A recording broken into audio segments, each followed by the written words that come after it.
축복합니다. 오늘 말씀의 제목은 오늘 말씀 자체가 정말 은혜롭습니다. 하나님은 인생이 아니시니 거짓말을 하지 아니하시고 사람이 아니시니 거짓말을 하지 않으시고 인생이 아니시니 후회가 없으시도다. 13절에서 26절 말씀은 발락의 제2차 이스라엘 저주 시도와 이에 대한 발람의 두 번째 애언의 노래를 기록합니다.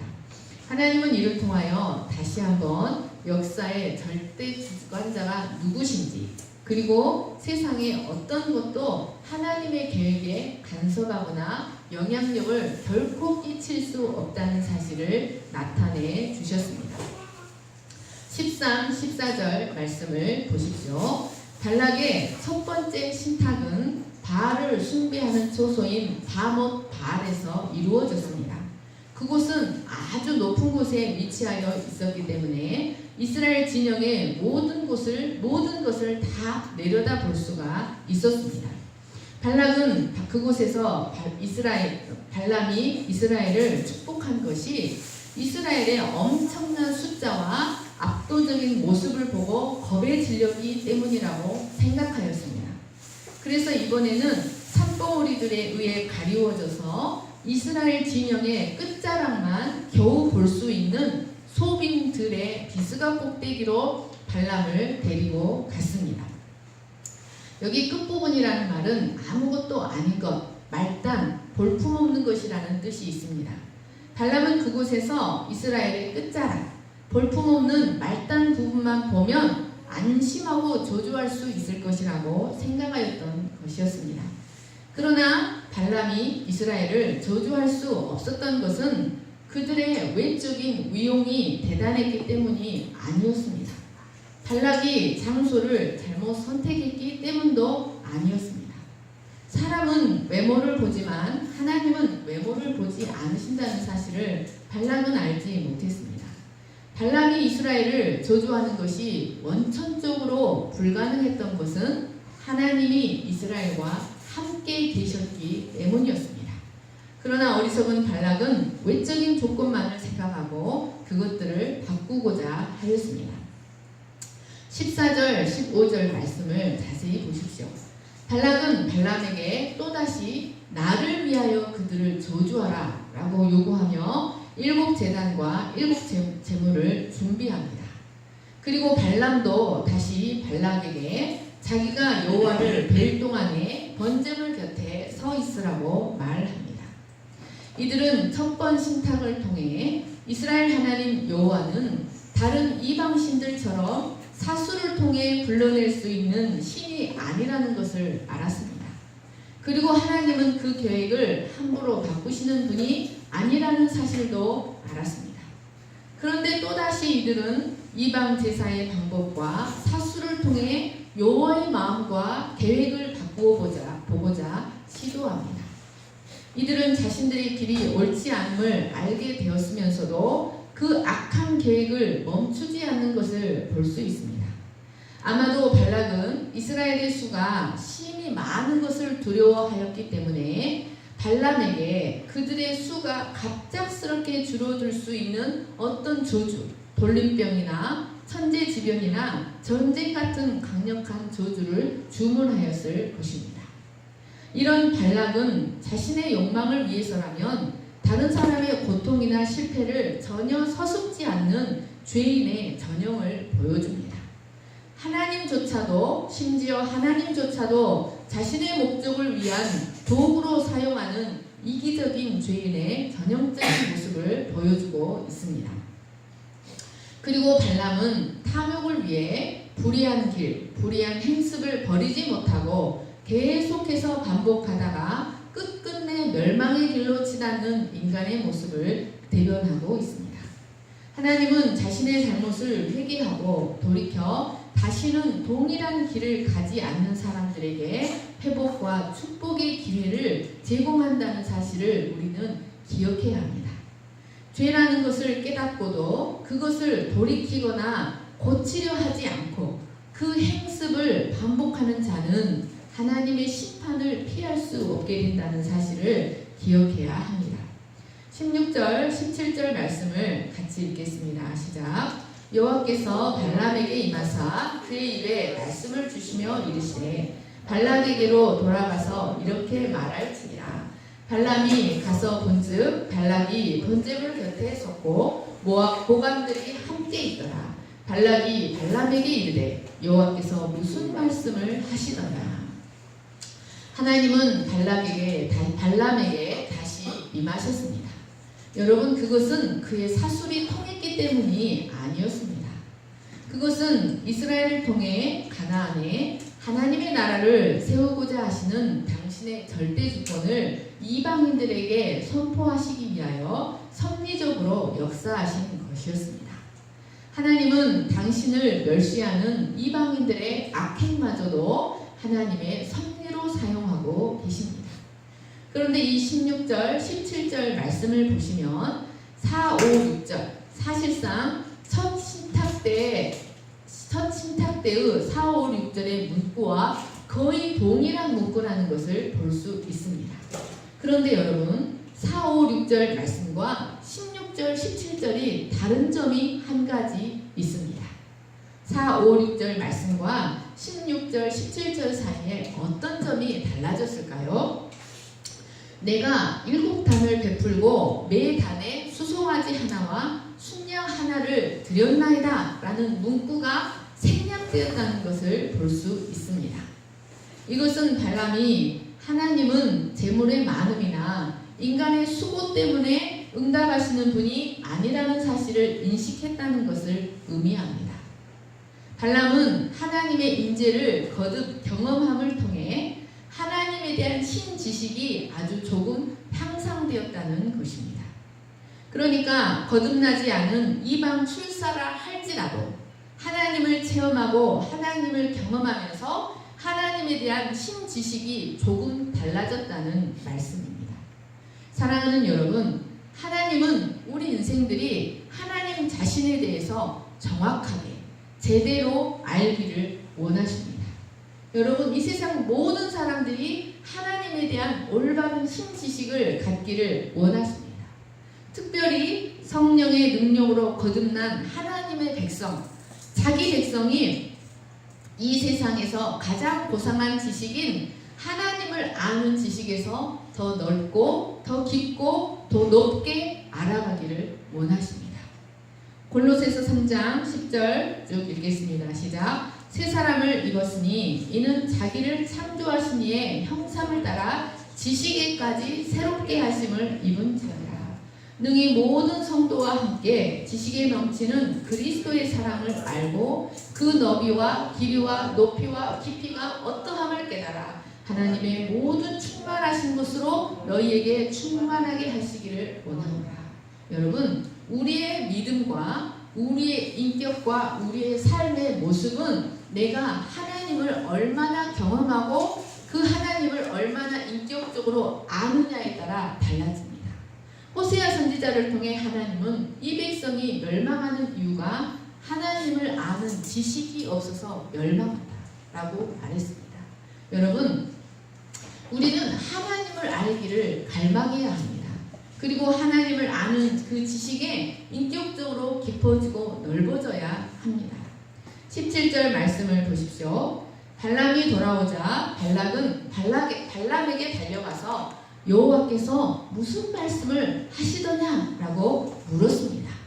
이것은 그 말씀을 순종하기 위해서 물은 것이 아닙니다.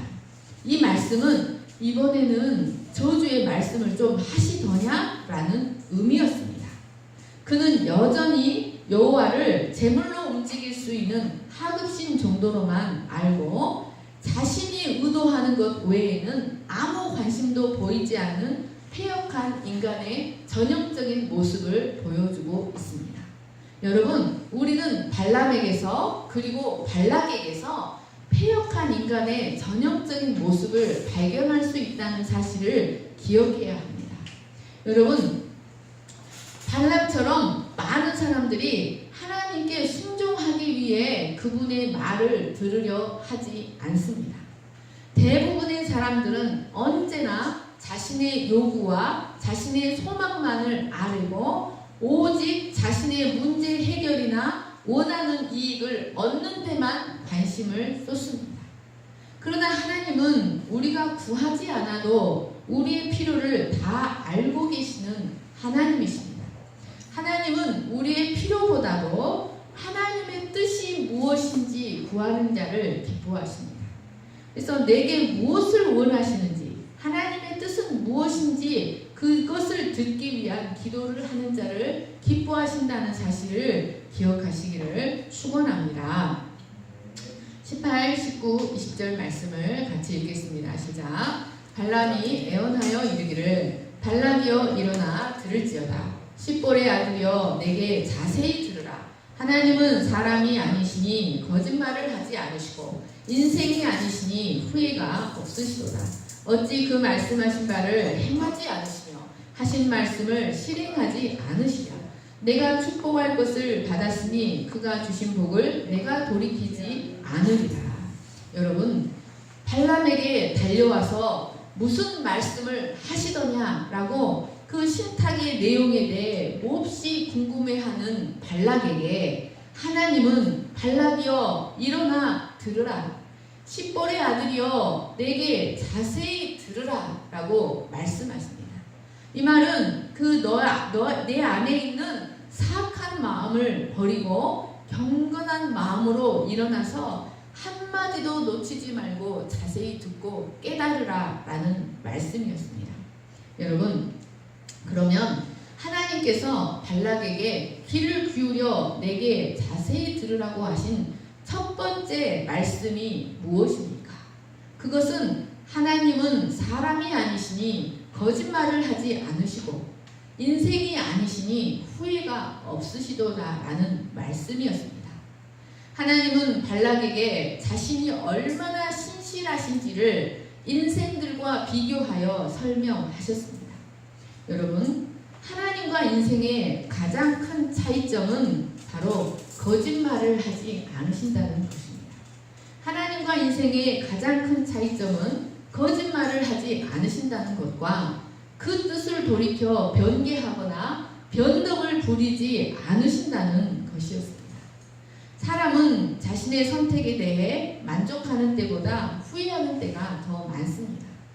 처음에는 좋은 것처럼 보여 선택했다가도 자신의 의도와 다른 결과가 나타날 때 그 판단이 잘못되었다고 느끼는 경우가 아주 많습니다. 때로는 그 선택이 옳았다 하더라도 그것을 이루어가는 과정에서 자신의 의도를 충분히 실현시킬 만한 능력이 부족하기 때문에 만족할 만한 결과를 이루지 못하는 경우도 많습니다. 그래서 우리 인생은 아쉬움과 후회가 가득합니다. 여러분, 그러나 하나님은 결코 후회가 없으십니다. 왜 하나님은 후회가 없으실까요? 그것은 한치 앞도 내다보지 못하는 우리 인생들과 달리 모든 것을 알고 계시기 때문에 처음부터 잘못된 판단을 내리지 않으시기 때문입니다. 그리고 능력 면에서도 완전하셔서 모든 일을 자신의 의도대로 이루어 가십니다. 그래서 야곱에게 복을 주사 번성하게 하시며 약속의 땅을 유업으로 주시겠다고 하신 언약은 반드시 실행될 수밖에 없었습니다. 발락은 하나님의 마음을 돌이키게 해서 이스라엘과의 맺은 언약을 파괴시키고 그들을 저주하게 하고 싶었지만 일향 미쁘신 하나님, 사도 바울은 하나님을 개역 한글 성경에 일향 미쁘시다. 그것은 절대적으로 신실하신 하나님이라는 말씀입니다. 일향 미쁘신 하나님은 절대로 그 뜻을 변개하거나 돌이키시는 분이 아니셨습니다. 데살로니가 전서 5장 같이 쭉 읽겠습니다. 시작. 너희를 부르시는 이는 미쁘시니 그가 또한 이루시리라. 우리는 미쁨이 없을지라도 주는 항상 미쁘시니 자기를 부인하실 수 없으시리라. 또 약속하신 이는 미쁘시니 우리가 믿는 도리의 소망을 움직이지 말며 굳게 잡고. 사랑하는 여러분, 하나님을 믿는 우리는 하나님처럼 심지가 견고하여 우리도 일행 밑분자가 되기를 하나님은 원하십니다. 사랑하는 여러분, 우리도 하나님처럼, 하나님이 우리에게 신실한 것처럼 우리도 하나님 앞에 신실한 자들로 세워질 수 있기를 간절히 축원합니다. 여러분, 일량 믿으신 하나님의 뜻은 인간이 그 마음대로 바꿀 수 있는 것이 절대로 아닙니다. 그래서 이 사실이 발락에게는 경고의 말씀이 되었습니다. 그리고 절망의 말씀이 되었을 것입니다. 그러나 여러분, 여러분에게는 이 말씀이 어떤 말씀으로 들리십니까? 여러분, 이 말씀이 이스라엘에게는 참으로 가슴 설레는 소망의 말씀이 되지 않았겠습니까? 하나님께서 그들을 향해 주신 축복의 약속이 절대로 변개되지 않고 확정적이라는 이 말씀이 여러분 이스라엘에게 얼마나 소망이 되었겠습니까? 여러분, 이것은 쉽게 말하면 당첨은 되었지만 아직 현금화되지 않은 복권과 같은 것이라는 것을 기억하십시오. 여러분, 그러므로 이스라엘은 하나님의 축복을 어떻게 받을지 염려할 필요가 없는 민족이라는 사실입니다. 아멘.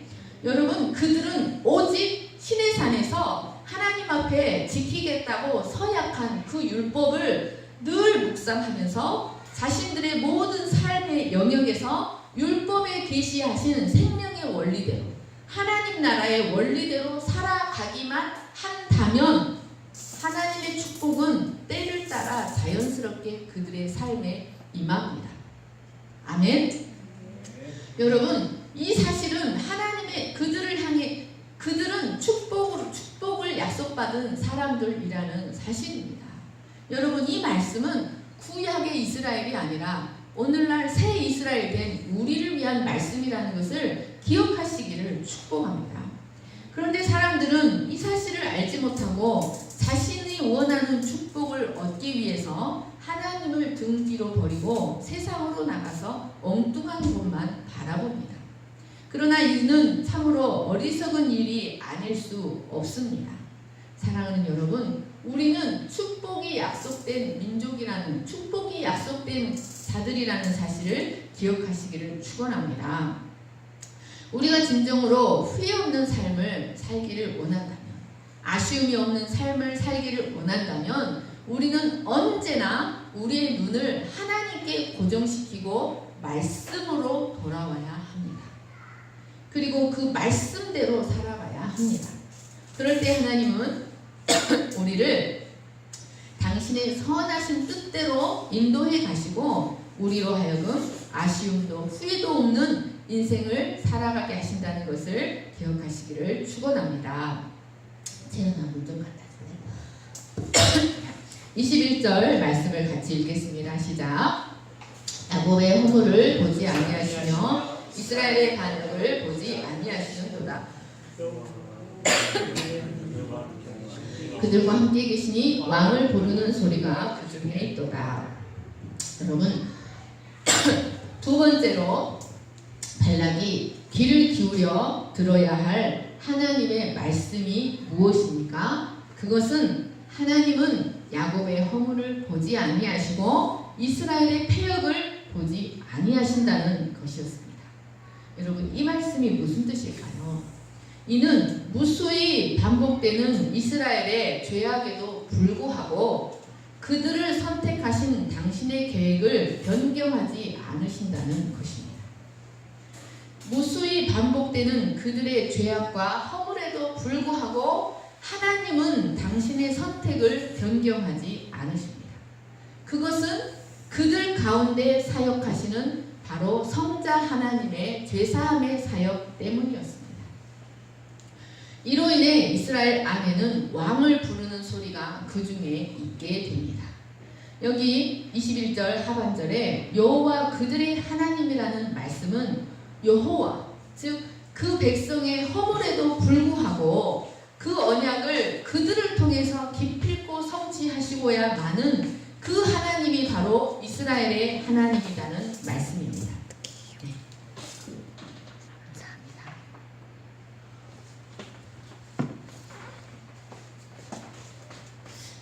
그리고 부르는 소리란 우테르아트, 즉 외치다, 소리 지르다라는 루아와 나팔소리, 찬양하는 소리의 테루아가 합쳐진 단어입니다. 그러니까 부르는 소리는 큰 소리로, 나팔소리 같은 온 산을 진동할 정도의 나팔소리 같은 큰 소리로 찬양하는 소리라는 말씀입니다. 여러분, 이 왕은 바로 그들의 연약함과 그들의 허물에도 불구하고 끊임없이 용서하시는 만왕의 왕 여호와 되시는 그리스도를 상징합니다. 그 그리스도의 죄사함의 은혜가 말로 다할 수 없어서 큰 소리로 찬양하는 소리가 늘 이스라엘 중에 넘친다는 말씀입니다. 여러분, 늘 죄를 짓고 실수하여 심판의 두려움과 절망에 떨 수밖에 없는 우리들을 하나님께서 그때마다 용서하시고 다시 자비를 베푸시고 은혜로 이끌어 가시는 이 은혜가 얼마나 감사합니까? 우리는 그 은혜와 감격 때문에 큰 소리로 찬양할 수밖에 없습니다. 여러분, 이러한 사실은 성경에 반복되어 게시되어 있다는 사실을 배워야 합니다. 스가랴 3장 같이 읽겠습니다. 시작. 대제사장 여호수아는 여호와의 천사 앞에 섰고 사탄은 그의 오른쪽에 서서 그를 대적하는 것을 여호와께서 내게 보이시니라. 여호와께서 사탄에게 이르시되 사탄아, 여호와께서 너를 책망하노라. 예루살렘을 택한 여호와께서 너를 책망하노라. 이는 불에서 꺼낸 그슬린 나무가 아니냐 하실 때 여호수아가 더러운 옷을 입고 천사 앞에 서 있는지라. 여호와께서 자기 앞에 선 자들에게 명령하사 그 더러운 옷을 벗기라 하시고 또 여호수아에게 이르시되 내가 내 죄악을 제거하여 버렸으니 내게 아름다운 옷을 입히리라 하시기로 내가 말하되 정결한 관을 그의 머리에 씌우소서 하며 곧 정결한 관을 그 머리에 씌우며 옷을 입히고 여호와의 천사는 곁에 서더라. 여러분, 사탄의 별명이 무엇입니까? 사탄의 별명은 참소하는 자, 고소자입니다. 여기서도 원수는 하나님의 백성의 대표자인 대제사장 여호수아의 부정함을 가지고 여호와 앞에 고소하고 있습니다. 이 더러운 옷을 입은 여호수아는 여호수아 자신뿐만 아니라 그 백성 이스라엘을 상징합니다. 원수 사탄은 이들의 부정함과 연약함을 가지고 여호와 앞에서 늘 고소합니다. 그런데 하나님은 그 사탄을 오히려 책망하시며 무엇이라고 말씀하십니까? 그들은 불에서 꺼낸 그슬린 나무다라고 말씀하십니다. 여러분, 이 말씀은 하나님이 사탄 앞에서 우리를 어떻게 대우하시고 하나님은 우리를 어떻게 대우하시는가가 이 불에서 그슬린 나무에 나타나 있습니다. 여러분, 하나님은 사탄 앞에서는 우리를 철저하게 변호하십니다. 우리가 아무리 더러워도 아무리 부정해도 아무리 허물이 많아도 사탄 앞에서는 우리의 허물을 보지 않으시고 우리 패역을 보지 않으시며 우리를 철저하게 변호하십니다. 그런데 여러분, 하나님께서 사탄 앞에서 우리를 변호하시고 우리를 보호하신다고 해서 우리의 죄를 그냥 넘어가시는 것은 아닙니다. 여러분, 하나님은 우리를 부정한 그대로 놔두지 않으시고 우리의 죄를 발견하십니다. 우리에게 죄사함의 은혜를 주신다고 해서 그 죄를 그대로 남겨두시는 분이 아니라 이 불에서 꺼낸 그슬린 나무는 바로 바벨론에서 돌아온 이스라엘을 가리킵니다. 그들의 불의와 그들의 부정과 그들의 연약함을 하나님께서 벗겨내기 위해서 그들을 바벨론으로 지옥불과 같은 뜨거운 풀무불과 같은 바벨론으로 그들을 집어넣으셨다는 것입니다. 그러나 거기서 완전히 소멸시켜버리지 않으시고 거기서 하나님은 다시 그들을 꺼내셨습니다. 그래서 그들의 모습이 죄로 인해 연단받고 훈련받아 그슬린 나무와 같은 모습이라는 것입니다. 우리의 모습이 여러분 불에서 꺼낸 그슬린 나무 같습니다. 그러나 하나님은 사단 앞에서는 우리의 패역을 보지 않으시고 우리를 완전하다 말씀하시고 우리를 정결하다 말씀하십니다. 그래서 사탄이 더 이상 고소하지 못하도록 여호수아의 더러운 옷을 벗기시고 죄악을 제거하여 정결하게 하시고 아름다운 옷을 입히셨습니다. 그리고 머리에는 정결한 관을 씌우셨습니다. 이로 인해 사탄은 하나님 앞에서 영원히 침묵할 수밖에 없었습니다. 하나님의 변호로 인해 더러운 옷을 입고 지옥불에서 타다가 나온 그슬린 나무 같은 여호수아에게 관을 씌우셨습니다. 그리고 그를 하나님의 뜰에 오르락 내리락하며 여호와의 제사를 수종들기에 알맞은 제사장이 되게 하셨습니다. 사랑하는 여러분, 이 은혜가 얼마나 큰 것인지 그들의 공동체 안에 그들의 죄를 사하시고 그들을 정결케 하셔서 여호와의 뜰에서 제사 드리기에 부족함이 없는 자로 만들어 가시는 하나님의 은혜가 얼마나 큰지 왕을 부르는 큰 소리가 그들 가운데 있지 않겠습니까? 여러분, 하나님의 언약 파트너로 우리를 택하셔서 그 뜻을 절대로 변개하지 않으시고 비록 우리의 죄가 있어서 우리를 연단하시기는 하시지만 우리를 불에 완전히 소멸시켜 버리지는 않으시고 다시 언약 파트너로 온전하게 세우시는 하나님이시라는 것을 기억하시기를 축원합니다. 22절, 23절 말씀을 같이 읽겠습니다. 시작. 하나님이 그들을 애굽에서 인도하여 내셨으니 그의 힘이 들소와 같도다. 야곱을 해할 점술이 없고 이스라엘을 해할 복술이 없도다. 이때 야곱과 이스라엘에 대하여 논할진대 하나님께서 행하신 일이 어찌 그리 크냐 하리로다. 여러분, 하나님께서 발락에게 주시는 세 번째 말씀은 하나님이 이스라엘을 들소와 같은 힘으로 애굽에서 구출해 내셨다는 말씀이었습니다. 여러분, 들소는 당시 지중해 지역에 널리 서식하던 동물이었습니다. 이 들소는 누구도 감당할 수 없는 아주 강한 힘으로 거침없이 들판을 달려다니고 장애물이 있으면 저돌적으로 돌파하였습니다. 아주 용맹스럽고 지칠 줄 모르는 힘과 끈질김을 가지고 있어서 그 누구도 저지할 수 없었기 때문에 이 들소를 깃들여서 농사일에 사용할 수 있는 자가 아무도 없었습니다. 그런데 하나님은 이스라엘을 애굽에서 구원해 내실 때 바로 들소와 같은 힘으로 구원해 내셨다는 것입니다.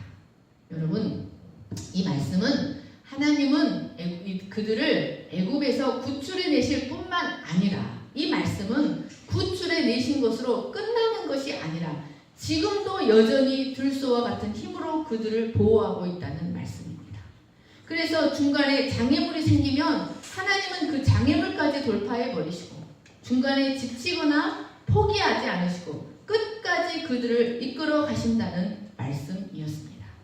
바로 이러한 신실하신 보호하심, 들소와 같은 힘 때문에 어떤 위력적인 사술이나 복술로도 이스라엘을 해하지 못한다는 것이었습니다. 여러분, 이 말씀이 바로 여러분의 말씀이라는 사실을 기억하시기를 간절히 축원합니다. 그래서 하나님의 굳건한 사랑의 확신 가운데 온전히 세워지시는 여러분 되시기를 간절히 축원합니다. 고대 세계에서 사술이나 복술은 전쟁 무기 다음으로 무서운 강력한 무기였습니다. 그 중에서도 발람의 복술은 아주 무서운 것이었습니다. 그래서 발람이 떴다 하면 그 상대방 민족은 덜달달 떨 수밖에 없었습니다. 그러나 들소와 같은 하나님의 능력 때문에 발람의 복술도 아무런 효용을 발휘하지 못했습니다. 그래서 이때 야곱과 이스라엘에 대하여 논할진대 하나님께서 행하신 일이 어찌 그리 크냐라고 감탄할 수밖에 없는 것입니다. 이것이 이스라엘의 영적인 실상이요 영적인 현주소였습니다. 사랑하는 여러분, 하나님은 마찬가지로 오늘날 바로 우리들을 들소와 같은 힘으로 사탄의 소나기에서 건져내셨습니다. 그리고 들소와 같은 힘으로 모든 장애물을 돌파하며 중간에 지치거나 포기하지 않으시고 끝까지 우리를 이끌어 가십니다. 그리고 마침내 하나님 하나님 나라의 동반자로 우리를 세우고 만다는 것을 기억하시기를 축원합니다. 그러므로 그 무엇도 그 누구도 우리는 두려워하거나 염려할 필요가 없습니다. 24절 말씀을 같이 읽겠습니다. 시작. 이 백성이 암사자같이 일어나고 수사자같이 일어나서 옮긴 것을 먹으며 죽은 피를 마시기 전에는 눕지 아니하리로다 하니. 여러분 기억하십시오. 발락이 들어야 할 네 번째 말씀은 이 백성이 암사자같이 일어나고 수사자같이 일어나서 옮긴 것을 먹으며 죽은 피를 마시기 전에는 눕지 않는다는 것이었습니다. 여러분, 암사자같이 일어나고 수사자같이 일어난다는 것은 사자가 먹잇감을 발견하고 그 먹잇감을 향해서 서서히 일어나 자신의 몸을 꼿꼿이 세우고 언제라도 달려들 듯한 자세로 노려보고 있는 모습을 말합니다. 이것은 이스라엘이 가나안을 향해 강력한 전투 태세를 갖추었다는 것을 의미합니다. 그리고 옮겨진 것을 먹으며 죽은 피를 마시기 전에는 눕지 아니하리로다 라는 말씀은 사자가 사냥을 완전히 끝낼 때까지는 그 사냥 행위를 멈추지 않는 것처럼 이스라엘이 가나안 정복을 완전히 이루기 전까지는 그 전쟁을 결코 포기하지 않을 것이라는 말씀이었습니다. 여러분, 이스라엘이 왜 이렇게 용맹스러운 그리고 끈질긴 군사들이 되었을까요? 그것은 하나님이 그들을 훈련하셨기 때문입니다. 하나님이 그들과 함께 하시기 때문입니다. 여러분, 이 말씀은 오늘날 하나님의 군사, 그리스도의 군사로 하나님의 능력을 덧입고 영적 싸움에 나가도록 부름받은 바로 우리의 모습이어야 한다는 것을 기억하시기를 축원합니다. 여러분, 하나님이 우리와 함께 계심으로 우리도 영적 싸움에 나갈 군장을 철저히 갖추고 최후 승리를 얻을 때까지, 최후의 승리를 얻어서 하나님 앞에 이긴 자로 온전히 세워질 때까지 우리의 영적 싸움을 절대로 포기해서는 안 된다는 것을 기억하시기를 축원합니다. 여러분, 우리는 이 싸움에서 절대로 두려워할 필요가 없습니다. 하나님의 영광을 위해 싸우는 이 싸움에서 우리가 절대로 두려워할 필요가 없는 이유는 그리스도께서 이미 이겨놓으신 싸움을 싸우기 때문입니다. 여러분, 여러분의 삶이 여러분의 개인의 삶이 아닙니다. 여러분의 삶은 하나님의 언약을 성취하는 하나님의 언약 파트너로서의 하나님의 도구로서의 삶이라는 것을 기억하시고 암사자와 같이 수사자와 같은 용맹함을 가지는 여러분 되시기를 간절히 축원합니다. 25절 26절 말씀을 같이 읽겠습니다. 시작. 발락이 발람에게 이르되 그들을 저주하지도 말며 축복하지도 말라. 발람이 발락에게 대답하여 이르되 내가 당신에게 말하여 이르기를 여호와께서 말씀하신 것은 내가 그대로 하지 않을 수 없다고 하지 아니하더이까. 여러분, 발락이 얼마나 화가 났겠습니까? 계속되는 축복의 선포에 더 이상 축복도 저주도 하지 말라라고 항의하였습니다. 그러자 발람은 내가 당신에게 말하기를 여호와께서 말씀하신 것은 내가 그대로 하지 않을 수 없다고 하지 아니하더이까 라고 변명하였습니다. 발람은 이스라엘을 아무리 저주하려 해도 하나님의 강권적인 임재로 인해 축복할 수밖에 없었습니다. 발락은 이제 더 이상 발람의 주술로는 이스라엘을 무너뜨릴 수 없다는 사실을 깨달아야만 했습니다. 그러나 그는 결코 포기하지 않고 다시 한번 어리석은 시도를 하게 됩니다. 이는 마치 계속되는 재앙 속에서도 강팍한 마음을 버리지 못했던 바로와 같은 모습이었습니다. 사랑하는 여러분, 이 발람의 두 번째 예언을 한 절 깊이 묵상하시기를 축원합니다. 그리고 이 말씀이 바로 우리 말씀이라는 사실을 기억하시기를 간절히 축원합니다. 여러분, 우리는 당첨이 되었지만 현금화되지 않은 로또 맞은 자라는 것을 기억하십시오. 이래야 하나님의 축복이 여러분에게 더 현실적으로 설명이 되지 않겠습니까? 여러분, 우리는 축복을 어떻게 받을까 우리가 염려할 필요가 없습니다. 우리는 단지 하나님의 말씀을 잘 배우면 됩니다. 하나님의 말씀을 잘 배워서 그 하나님의 율법에 계시된 생명의 원리, 하나님 나라의 원리대로 살아가기만 한다면 하나님의 축복은 때를 따라 자연스럽게 임한다는 것을 기억하시기를 축원합니다. 여러분, 이런 이스라엘이 무너지는 것은요, 그들 안에 죄 때문에 무너졌지 외적인 어떤 공격이나 사술이 그들을 무너뜨리지 못했습니다. 어떤 사술이나 어떤 복술도 이스라엘을 저주하지 못한다는 사실을 기억하시기를 축원합니다. 제가 기도하겠습니다. 사랑과 은혜가 풍성하신 하나님 아버지, 하나님 우리를 부르심의 목적은 심판이나 징계나 저주가 아니라 하나님의 축복이 나타나기 위하여 우리를 부르시고 선택하셨다는 것을 우리가 늘 기억하게 하여 주시옵소서. 사탄은 여호와 앞에서 언제나 우리의 허물을 고소하고 우리가 축복받을 자격이 없는 자리를 하는 사실을 생소합니다. 사탄은 우리 마음에 절망을 심고 자존감이 낮아지게 합니다. 그러나 하나님은 우리의 허물을 보지 아니하시고 우리의 패역을 보지 아니하시고 우리를 덮고 있는 그리스도의 옷자락을 보십니다. 우리를 덮고 있는 그리스도의 보혈을 통하여 우리를 보시기 때문에 우리가 한없이 여전히 연약하고 한없이 여전히 패역하지만 우리를 잠잠히 사랑하시며 즐거이 우리의 이름을 부르시며 우리를 기뻐하신다는 사실을 기억하게 하여 주시옵소서. 우리를 부르신 그 부르심이 결코 변개되거나 돌이켜지지 않기 때문에 우리가 하나님을 온전히 바라보고 때로는 죄로 넘어지고 때로는 실수할지라도 우리는 다시 일어나 우리의 만왕의 왕이신 그리스도를 바라고 약속의 땅을 향해 나아갈 수 있음을 깨닫습니다. 하나님 아버지, 이 말씀이, 이 언약의 말씀이 우리의 든든한 반석의 말씀이 되도록 축복하여 주시기를 간절히 기도합니다. 우리에게 용맹함을 주시고 강인함을 주시고 그리스도의 영적 군사로 온전히 세워지게 하여 주시옵소서. 감사하며 거룩하신 예수님의 이름으로 기도합니다. 아멘. 주보열 말씀하시겠습니다.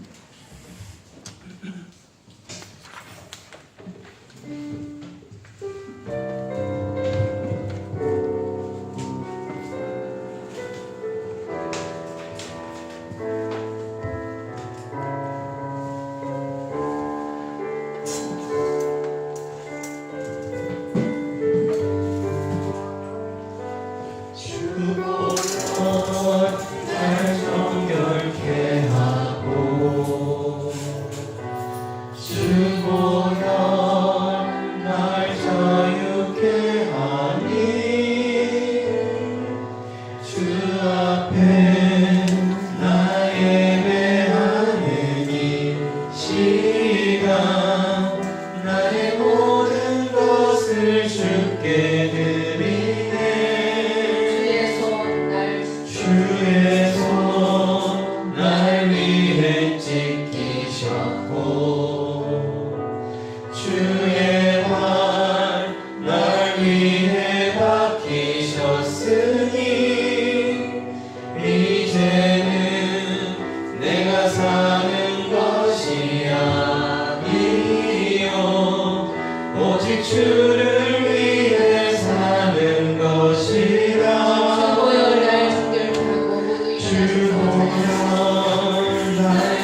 찬양하겠습니다.